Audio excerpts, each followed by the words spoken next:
사람이 자기 주제를 모르면 실수를 하고 망신을 당합니다, 사실은.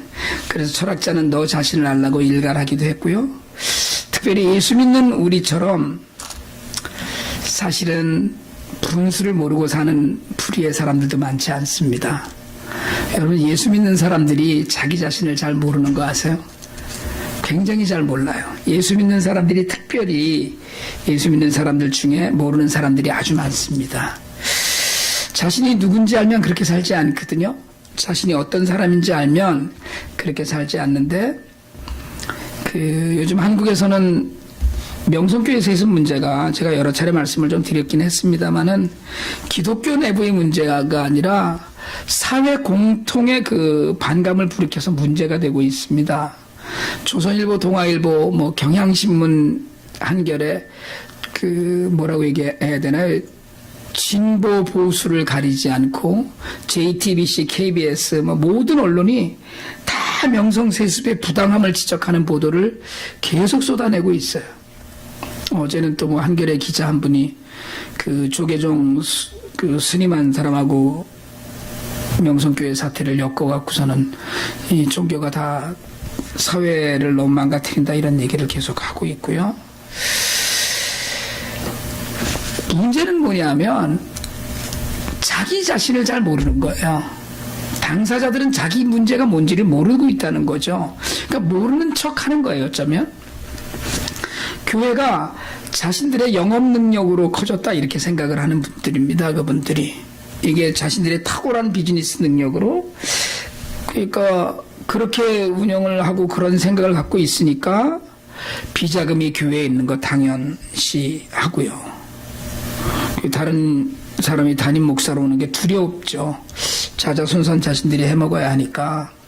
하나님은 안 계신 거죠. 심지어는 김사만 목사의 아들 목사 이름을 빗대어서 하나님은 안 계시고 김하나님이 계시다. 그 아들 이름을 잘 지었어요. 하나라고. 아들 이름이 김하나예요. 통탄할 일들이 난무합니다. 그렇게 앞날을 보고선 지었는지도 모르죠. 여러분, 베드로가 성전 미문에 앉은 안진뱅이를 고칠 때 한 이야기가 있습니다. 은과 금은 내게 없거니와 내게 있는 것으로. 내게 있는 것이 무엇이었습니까? 나사렛 예수의 이름이거든요. 우리에게는 은과 금이 중요한 것이 아니라 나사렛 예수의 이름이 중요합니다. 교회가 물질 만능주의에 빠지면서 자신이 누군지를 자꾸 잊어가는 거예요. 그러니까 자신이 누구인지를 잊은 교회는 능력이 떠난 교회입니다. 하나님이 안 계신 교회죠. 여러분, 사람들이 모두 다 언제나 하나님을 찬송합니다. 그렇지만 거기서 하나님이 계시다는 증거가 없으면 그걸로 끝인 거예요. 이스라엘 백성들이 우상숭배를 했다고 하나님께 질타받고 우상숭배의 문제 때문에 멸망했습니다. 그런데 여러분, 대단히 죄송한 얘기지만 이스라엘 백성들은 하루도 하나님을 향한 번제를 쉰 적이 없어요. 하나님께 제사는 계속 드렸습니다. 그럼에도 불구하고 하나님께 제사를 드리고 모든 백성들이 우상숭배를 한 거예요. 하나님이 임재가 계신가요, 그러면? 그럼 그렇게 얘기할 수가 없거든요. 우리가 우리를 하나님의 은혜를 입은 백성이라고 하죠.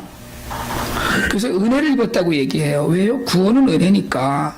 그래서 하나님께서 우리에게 요구하시는 건 믿음이고 순종이거든요. 그러니까 믿음은 하나님의 은혜에 반응하는 것이에요, 우리가. 근데 사람들은 믿음조차 자기 나름대로 해석을 하면서 사실은 자신의 본질을 잊고 삽니다. 그러니까 우리가 본질을 잊고 산다는 건 처음부터 그랬다는 건 아니에요. 여러분, 처음에 은혜를 받고 회개하고 믿음의 고백을 하고 세례받고 그래서 막 뜨거운 심령이 신앙생활하면서 서서히 처음을 잃어버려요. 그래서 주님은 요한계시록에서 에베소 교회에 너희가 처음 사랑을 버렸다고 책망하셨거든요. 우리를 향해 하시는 말씀이에요. 처음을 놓치고 처음처럼 살지 못합니다. 처음에는 안 그랬는데 시간이 지나면서 변하는 거예요. 변하는 게 성숙해지면서 변하면 좋겠는데 예수 믿기 전으로 돌아가고 예수님에 대한 사랑도 변질이 되죠.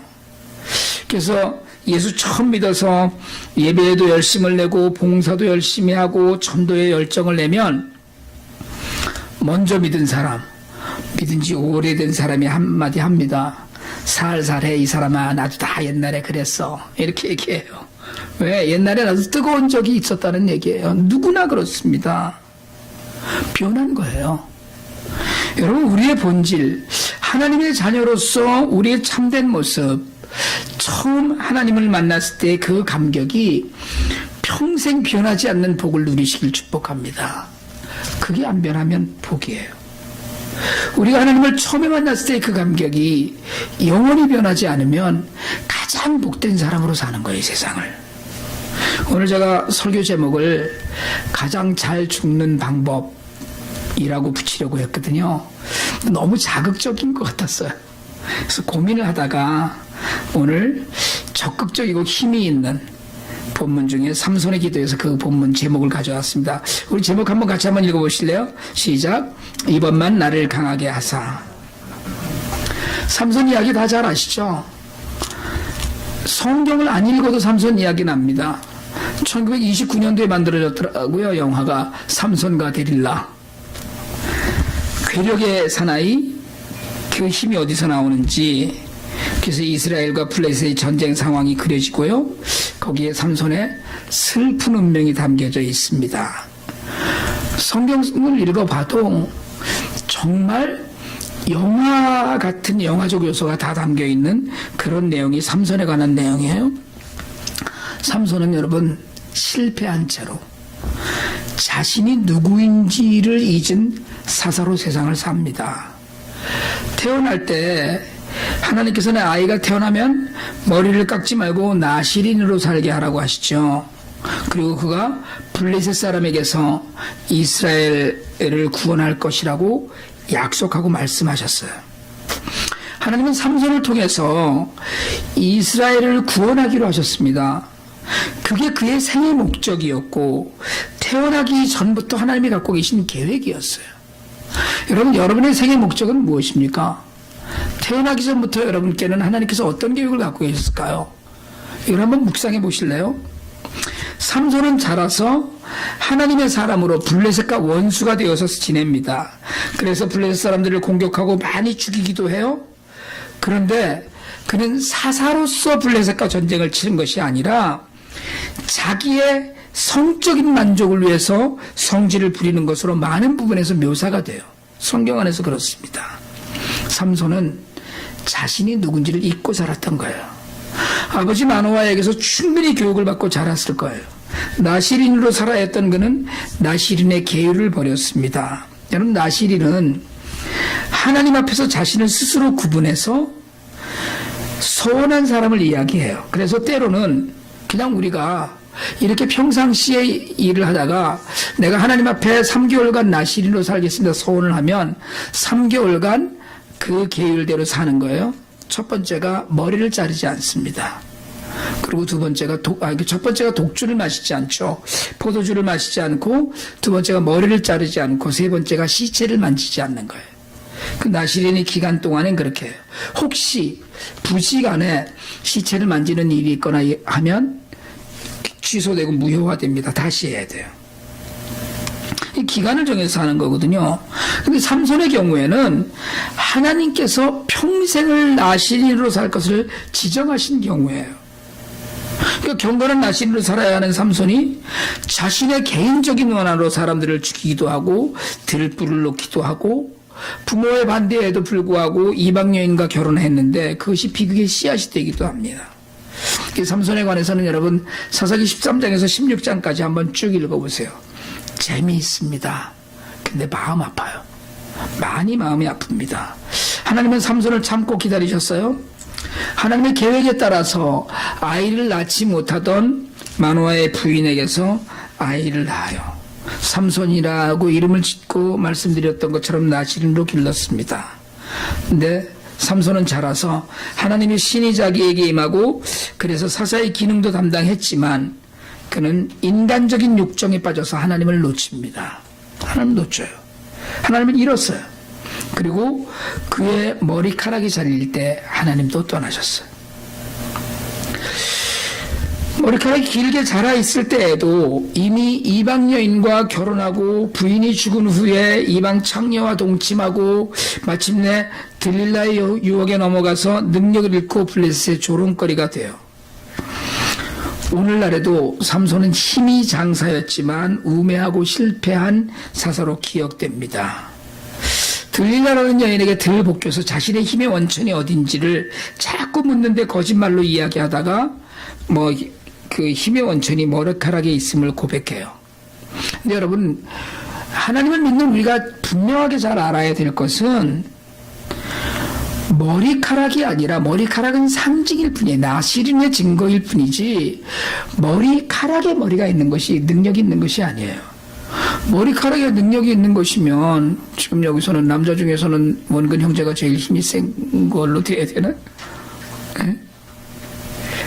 저도 옛날에는 어렸을 때 이 성경을 읽다가 머리를 길게 기르고 도사처럼 살아야 되는가 이런 생각을 했던 적이 있어요. 머리카락이 아니고 그 머리를 기르라고 했던, 나시린으로 살라고 했던 하나님께 능력이 있었던 거예요. 그런데 그가 머리카락을 잘리는 순간에 하나님의 권능도 그를 떠납니다. 결박당하고 두 눈이 뽑힌 채로 노예로 맷돌을 돌리면서 살았어요. 블레셋 사람들은 다곤이라는 신을 믿었는데 자신들이 삼손을 무너뜨릴 수 있었던 것은 다곤의 신 때문이라고 여겼어요. 그래서 어느 날 다곤 신의 축제에 삼손을 불러내서 그의 재주를 보자 하고 조롱하려고 했습니다. 삼손은 자신이 누구인지 그리고 하나님께서 함께 하심도 깨닫지 못하고 살았어요. 여러분, 예수를 믿으면서 우리는 우리가 누구인지 그리고 하나님께서 우리와 함께 하시는지 늘 깨닫고 살아야 되는데, 여러분, 그러고 살고 있습니까? 매일매일 하나님의 임재를 누리고서 우리가 삽니까? 만약 우리가 누구인지, 임마누엘의 하나님의 그 거룩한 임재를 일상에서 느끼고 깨닫지 못한다면 우리는 삼손과 다르지 않습니다. 성숙한 그리스도인이라고 하는 것은 하나님의 임재를 매일 깨달으면서 그 임재 가운데 사는 그리스도인을 이야기해요. 그리고 여러분, 하나님이 늘 함께 하신다고 믿는다면 우리는 함부로 살 수 없습니다. 하나님의 계심을 믿는다면 교회가 커졌다고 자식에게 물려주어 부의 대물림을 할 수 없어요. 하나님의 계심을 믿는다면, 하나님이 나와 함께 하심을 믿는다면 우리는 내 맘대로 내 뜻대로 살지 않고 하나님의 뜻을 물어가면서 그 뜻에 순종하면서 살아야 합니다. 하나님의 마음을 따라 살아야 돼요. 예수 그리스도의 심장을 내 심장에 받고 예수 그리스도의 마음이 가는 곳을 향해서 살아야 합니다. 그것이 하나님의 임재 가운데 사는 그리스도인의 참된 삶의 모습이에요. 삼손은 결국 두 눈이 뽑혔어요. 감옥에서 맷돌을 들면서 사는데, 우리가 읽은 성경의 바로 앞부분인 사사기 16장 22절에서 그의 머리털이 밀린 후에 다시 자라기 시작하니라고 기록되어 있습니다. 여러분, 삼손의 능력은 머리털에 있지 않아요. 머리카락을 밀지 말라고, 나시린으로 살라고 하신 하나님께 그 능력이 있습니다. 그런데 오늘 성경에 삼손의 머리털이 밀린 후에 다시 자라기 시작했다는 것을 기록하는 것은 삼손이 그 고난 가운데 회개와 회복을 암시하는 구절입니다. 삼손이 회개하고 회복하기 시작할 것이라는 이야기예요. 그리고 오늘 기다렸던 그 반전이 일어납니다. 삼손은 지금 지붕 위에 3,000명이 올라가 있는 건물을 지붕의 하중을 떠받치고 있는 기둥 사이에 서 있습니다. 3,000명이 넘는 사람들이 지붕에 올라가서 삼손의 재롱을 구경하고 있었어요. 아직 그에게 힘이 돌아온 게 아니에요. 그는 얼마 전부터 자라기 시작한 머리카락, 그 머리털이 의미하는 하나님의 임재를 신뢰했어요. 그는 이제 하나님이 임재하면 무엇인지 할 수 있다는 것을 믿기 시작했습니다. 그래서 보이지 않는 두 눈을 하늘을 향하고 기도합니다. 이번만 나를 강하게 하사 나의 두 눈을 뺀 블레셋 사람에게 원수를 단번에 갚게 하소서. 부르짖은 거예요. 여러분, 블레셋은 하나님 나라의 철천지 원수입니다. 여호수아 때 시작된 전쟁은 다윗에 이르기까지 400년 동안 이어져요.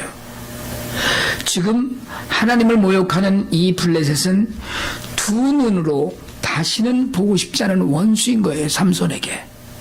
그리고 그들은 하나님의 원수였어요. 삼손은 지금 하나님께 마지막 부르짖음으로 자신의 사명을 완수할 수 있게 해달라고 간청합니다. 하나님께서 그의 간절한 부르짖음에 응답하시고 머리카락이 자라서 저절로 힘세어진 것이 아니라 그 기도에 응답하셔서 마지막 힘을 주셔요. 여러분, 우리가 언제 이렇게 하나님께 애타게 부르짖은 적이 있는지 한번 돌이켜 보실 수 있길 바랍니다. 사실은요, 하나님 없이 사는 것이 훨씬 편합니다. 하나님 없이 사는 것이 훨씬 편리해요. 하나님이 안 계셔야 우리가 우리 마음대로 살거든요. 늘 하나님께서 지켜보신다는 것을 자각하는 건 불편한 일입니다. CCTV 달아놓은 엘리베이터 안에서 사람들은 함부로 행동하지 않는답니다.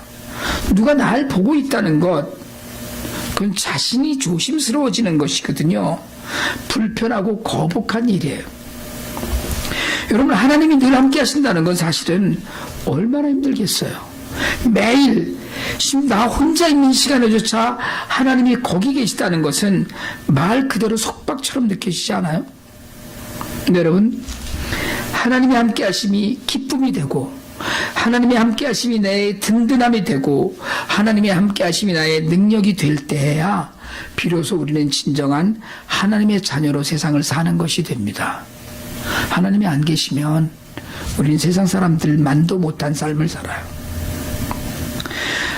하나님이 함께 하시는 그런 능력, 그 능력이 우리에게는 은혜여야만 합니다. 삼손은 죽었어요. 오늘 30절을 우리가 다시 한번 좀 같이 읽어보면 좋겠습니다. 성경을 펴시고 한번 읽어볼까요? 사사기 16장 30절입니다. 30절만 한번 같이 한번 읽습니다. 시작. 삼손이 이르되 블레셋 사람과 함께 죽기를 원하노라 하고 힘을 다하여 몸을 굽히매 그 집이 곧 무너져 그 안에 있는 모든 방백들과 온 백성에게 덮이니 삼손이 죽을 때에 죽인 자가 살았을 때에 죽인 자보다 더욱 많았더라. 여러분, 삼손은 오늘 이 순간에 죽기 위해서 살았어요. 죽으려고 내게 힘을 달라고 이야기했어요. 삼손은 잘 죽기 위해서 이번만 힘을 달라고 간절히 부르짖었습니다. 잘 죽으려고. 정말 죽는 순간이 하나님께 영광이 되고 덕이 되려고 힘을 달라고 했어요. 삼손의 이 부르짖음은, 이번만 나를 강하게 해달라는 이 부르짖음은 삼손의 후회였고 회개였고 회복이었어요. 나를 생각하옵소서라고 이야기합니다. 나를 생각하셔서 내게 이번만 힘을 달라고 기도했어요. Remember me라고 부르짖었습니다. 나를 기억해달라고 간청했어요. 예수님과 함께 십자가에 달렸던 강도는 주님께 간절히 부탁합니다. 누가복음 23장 40절에서 예수여 당신의 나라에 임하실 때 나를 기억하소서. Remember me라고 그랬어요. 나를 기억해달라. 여러분, 하나님께서 여러분을 늘 기억하시는 은혜가 있기를 축복합니다. 하나님이 기억하시면 돼요. 하나님이 잊지 않으시면 돼요. 하나님이 함께 하시면 끝납니다. 모든 것이 다 되는 일이에요. 삼손은 살아생전 사사로서 블레셋을 물리칠 때보다 더 많은 숫자의 블레셋 사람들을 죽는 순간에 죽였어요. 그래서 히브리서 11장 32절 33절은 이렇게 이야기합니다. 내가 무슨 말을 더하리요? 기드온, 바락, 삼손, 입다, 다윗 및 사무엘과 선지자들의 일을 말하려면 내게 시간이 부족하리로다. 그들은 믿음으로 나라들을 이기기도 하며 의를 행하기도 하며 약속을 뱉기도 하며 사자들의 입을 막기도 하며. 그리고 이후에 히브리서는 계속해서 이들 사사와 선지자들의 역할에 관해서 기록합니다. 이 안에 삼손의 이름이 들어가 있어요. 삼손도 그랬다는 거예요. 삼손도 믿음으로 의를 행했다는 거예요. 삼손도 약속을 받았다는 거예요. 삼손도 사자들의 입을 막기도 했다는 거예요. 삼손도 그랬다는 거예요. 우리가 보기에 형편없이 살았던, 우리가 보기에 말도 안 되는 삶을 살았던, 패역하게 살았던, 부모의 반대를 무릅쓰고 사사로서 이방 여자와 결혼했던, 그렇게 하고 수없이 많은 복수의 칼날을 갈았던, 여자에게 들들볶여서 하나님이 주신 나시린의 모든 것을 벗어버렸던 삼손조차도 나를 기억하사 이번 한 번만 나를 강하게 해달라는 그 기도로 회복되고, 그리고 히브리서에 와서 삼손도 의를 행하였다고 기록됩니다. 미국 텍사스에 한 부자가 있었어요. 오늘 목사님을 집에 초대해서 대접한 후에 높은 곳에 올라갔어요. 빌딩에 동쪽 문을 열면서 말했습니다. 저기 기름이 펑펑 나오는 유전이 제 것입니다. 그리고 서쪽 문을 열었어요. 끝이 보이지 않는 평문이 펼쳐져 있었습니다. 저기 보이는 소떼가 놀고 있는 목장도 내 것입니다. 골프장과 호텔을 갖춘 대규모 리조트도 보여주었어요. 자기 것이라고 얘기했어요. 부러울 것이 없다고 자랑했습니다.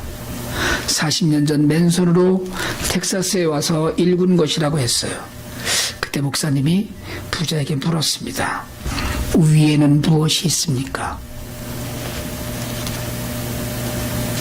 동서남북 온 세상에 내 것이 있는데, 내가 이룬 것이 있는데, 맨손으로 와서 이룬 것이 있는데 하늘 위에는 무엇이 있느냐는 거예요.